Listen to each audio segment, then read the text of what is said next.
Hello everyone, I know it's been a long time since I last posted a video, and for me what I've come to realize is having a YouTube channel is a lot like writing a book, especially fiction. Once you've said what you wanted to say, you're pretty much done. And then when you want to say something new, you post another video. So that's why I'm here. I've just published my second book. It's called The Primacy of Mercy in the Actualization of True Love. And it's been almost exactly 3 years since my first book, Dangers of the New Age, was published. And so I thought I'll share a little something as to how this book actually came about. So as most of you would have guessed, this is a book about marriage. And I guess I'll have to give a little background.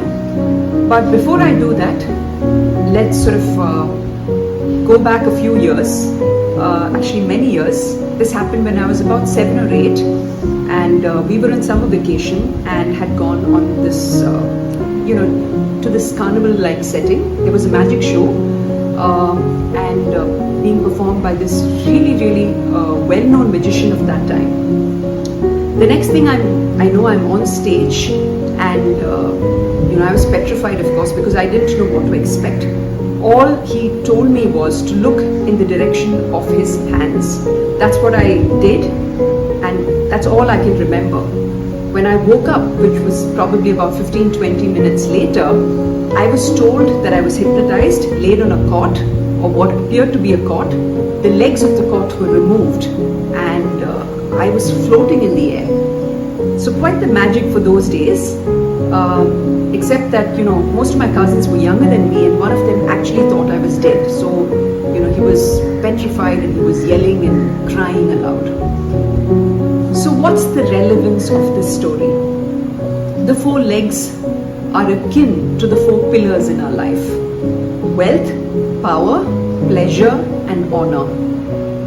All our lives we spend pursuing these 4 pillars. If we have them, we think we're okay, and if it's removed or if we don't have them anymore, we think we cannot carry on with our lives. As for me, the 4 pillars in my life were removed on 13th October 2012. My husband and I were living in the US at the time, and on that fateful day, he just upped and left. All I can remember is the first few days I was numb. I really didn't think I could carry on. I thought my life was over. It was one of the most defining moments of my life, and certainly the most traumatic. We had a fairly stable and very secure life. It's not that we were devoid of problems, but I was always hopeful for our marriage. I always thought that we'll be together, come what may, that we'll work it out. And yet here I was in a foreign country, all by myself, not knowing how I'm going to carry on. And to give you a little perspective, for me, my entire life was about my husband. He was pretty much the be-all and end-all of my life. If he was happy, I was happy. If he was sad, I was miserable. Archaic and old-fashioned as it may sound, and now I recognize that it's unhealthy, but when I look back, I guess there were several reasons for that. But the most important of them was the fact that I was always family-oriented. For me, it was always about family. And so when the rug was pulled from under my feet, my world came crashing down.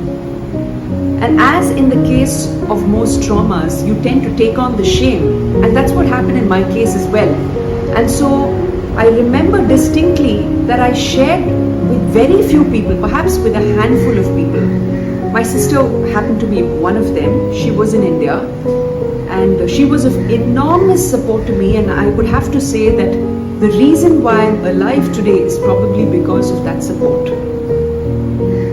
And before long, I came back to India. I had to, I guess, because in the meantime, I had reached out to my husband several times, offering him forgiveness, letting him know that I want to be reconciled. But when he was stubborn and I realized that he's not going to come back to the marital home, I was pretty much left with no choice because I wasn't working at the time. So word got around, people found out, and everyone had pretty much the same solution to offer. And the reason why I use the word solution is because as human beings, we're so uncomfortable with suffering, our own as well as that of others. So we think we ought to offer solutions, and that's what happened. But the solution that was offered was pretty much the same. I was told, hey, listen, what's happened to you is unfair. You don't deserve this. You need to move on and find happiness in your life. And while the voices of the world were deafening, thankfully I didn't allow them to engulf me. Because by that time I knew that all the decisions in my life ought to be based on reason.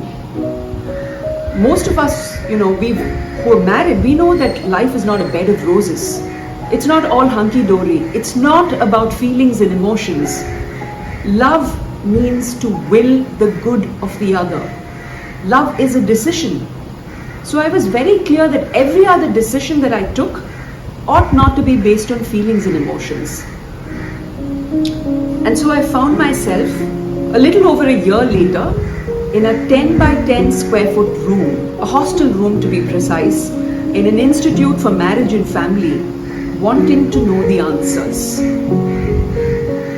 It was not so much about the what and the why, rather it was about wanting to find out if in fact I'm on the right path. Because like I said, the voice of the world was exactly opposite,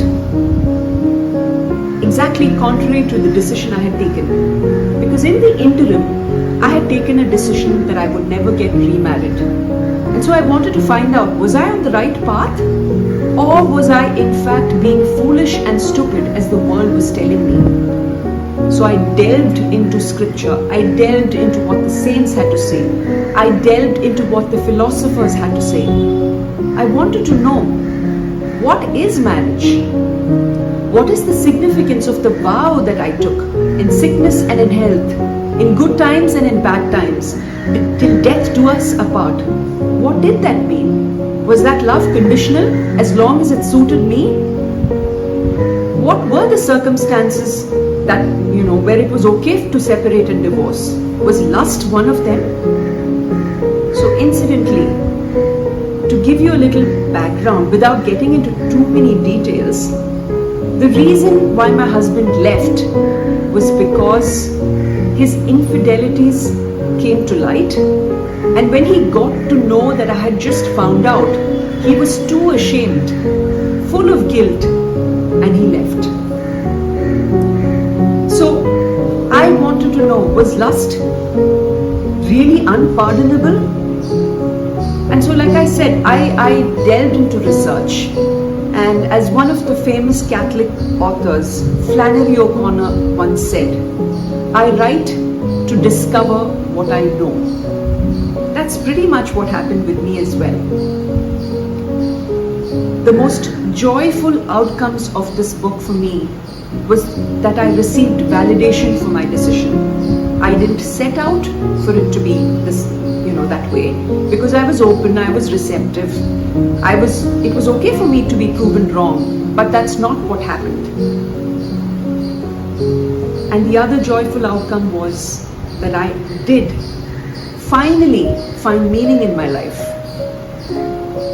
Much as I was someone who was aware of the fact that the 4 pillars, wealth, power, pleasure and honor, would not fully satisfy me, I was a student of economics, and I had studied about the principle of diminishing marginal utility. I knew that the more wealth I get, the more pleasure I get, the more of it I need to fulfill or satisfy my previous levels of satisfaction, or what I thought were previous levels of happiness. I knew that. Intellectually I knew that. And much as I was further along in my spiritual journey, I guess I had two legs in two boats. I wasn't, fully there. I hadn't found meaning. And so, in the midst of what looked like a disaster, I finally found meaning in my life. This is not to negate the fact that I was going through an immense amount of pain, because as in the case of any trauma, you have to deal with the emotions. You cannot sweep them under the rug.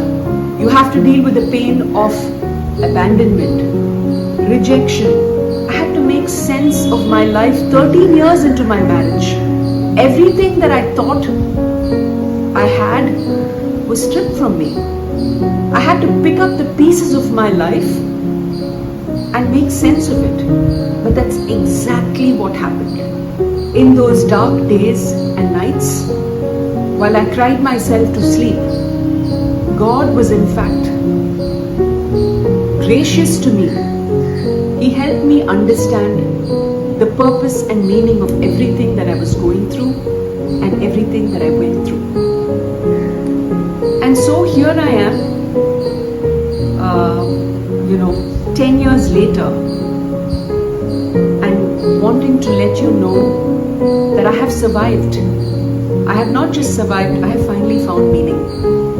And for those who are at the crossroads of your life, not knowing what to do, or if you know of anyone who's at the crossroads, this is a book about hope. And of course, this is just a backdrop as to how the book actually came about.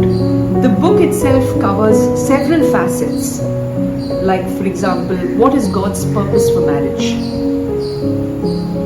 Is lust the same as attraction? Are guilt and repentance the same? What is true love? Is it conditional? And is lust the worst possible sin?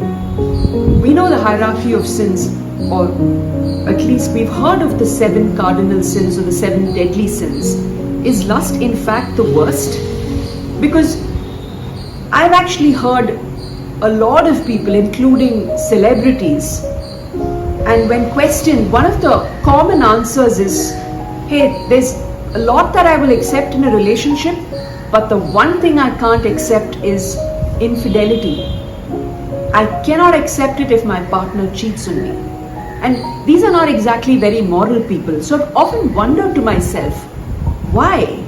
Why is lust perceived to be the worst possible sin? Is it because the person who's hurt and wounded is in fact unable to pardon because one's ego is bruised at the very core? Because it throws up questions like, am I not good enough? Am I not worthy of love? So you have to work through all those painful emotions to be able to forgive. So yes, it's not easy. I'm cognizant of the fact that the path I've chosen is in fact the road less traveled. Heck, my own husband has told me on several occasions, why don't you get remarried and have children of your own? Because that's what the world does. So I've chosen to swim against the tide, but I have to say that in the midst of the darkness, I have in fact found truth, beauty and goodness. And I would certainly not take the credit for it, because I want to say to everyone out there who's in a similar situation, you may not get the help you think you need, but you will certainly have the grace once you've made a decision. So thank you so much. I have provided the link in the show notes as to how you can order this book. I hope you enjoy. Thank you.